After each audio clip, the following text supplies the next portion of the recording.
قومی اسمبلی کی standing committee for power کی ممبر سائرہ بانو صاحبہ یہ کہہ رہی تھیں کہ جو ہیسکو اور باقی ڈسکوز ہیں اور وابڈا ہے یہاں پہ احکامات کہیں اور سے آتے ہیں، تو خرم صاحب اس کا کوئی آپ جواب دیں گے؟ احکامات کہیں سے نہیں آتے، جو لوگ ہمارے پاس اویلیبل ہوتے ہیں ان کے ذریعے ہی ہمیں چلانا ہے۔ یہ ضرور ہے کہ جب اس طرح کی پی ڈی ایم کی مخلوط حکومت ہو تو وہ جو سخت اصلاحات ہیں وہ مشکل ہو جاتی ہیں، کیونکہ ہم سب کی خواہش یہ ہے تجریدی ایبسٹریکٹ سیزن میں کہ معاملات ٹھیک ہو جائیں،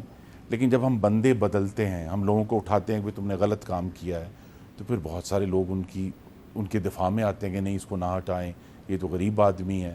تو اس کے لیے جو سخت اصلاحات ہے، اس لیے بھی ضروری ہے، جو آپ کا دوسرا ٹاپک ہے، کہ ملک میں انتخابات ہوں اور ایک منتخب حکومت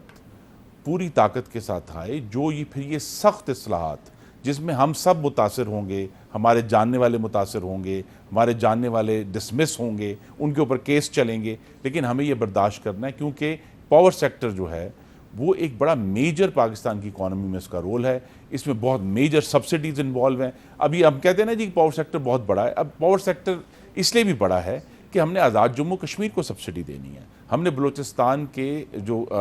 ہیں کاشتکار ہیں ان کو ٹیوب ویلوں پر سبسڈی دینی ہے، ہم نے سابقہ فاٹا کے لوگوں کو سبسڈی دینی ہے۔ تو وہ ساری ہر جو سبسڈی ہے وہ کوئی سبسڈی 50 70 80 115 171 اس سے کم نہیں ہے۔ تو لہٰذا یہ جو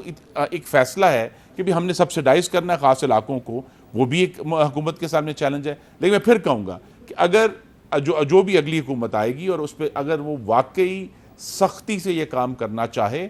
تو کوئی معنی نہیں ہے کہ اگلے 5 سال میں جو پاور سیکٹر ہے وہاں یہ کرپشن اور چوری بھی کم ہوگی، اور اس کے جو معاملات ہیں وہ آلریڈی ہم نے بہت بہتر کیے۔ ایک بات کہہ کے کروں گا کہ جو ہم کہتے تھے گردشی قرضہ بہت بڑھ گیا، عمران خان صاحب نے قرضہ چھوڑا تھا، اور میں ایگزیکٹ نمبر دے رہا ہوں، 2467 ارب روپے کا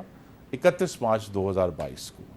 وہ الحمدللہ 1.5 سال کے بعد بھی صرف 2310 ارب، لیکن ہم نے یعنی 150 ارب روپیہ کم کیا۔ عوام کو بھی تو کوئی فائدہ ہونا چاہیے نا اس کا۔ لیکن آپ بار بار اگلی حکومت کی بات کر رہے ہیں، تو اگلی حکومت جو ہے وہ تو اگلے انتخابات کے نتیجے میں آئے گی نا۔ لیکن یہ اتفاق کی بات ہے کہ مولانا عبدالاکبر چترالی صاحب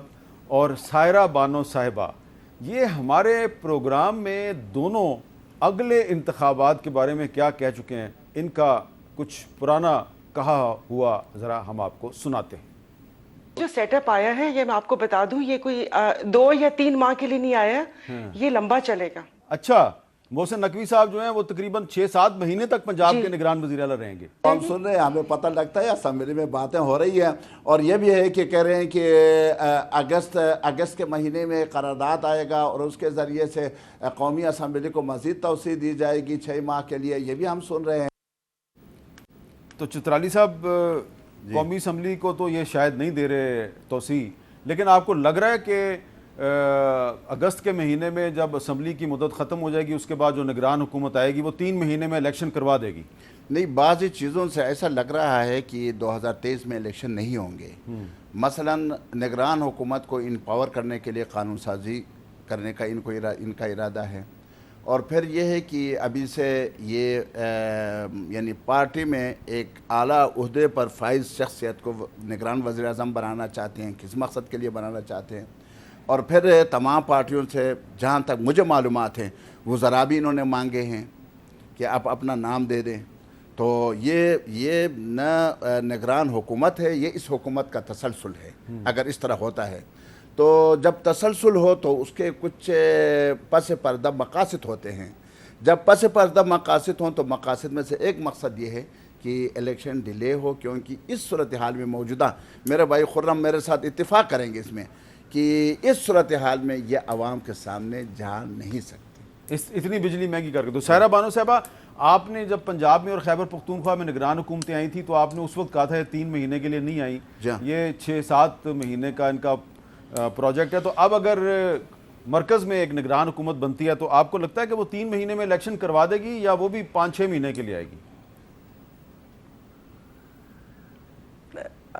لگتا نہیں ہے کہ وہ 3 ماہ میں کروا دے گی، اور ان کی سب کی جماعتوں کی پی ڈی ایم کی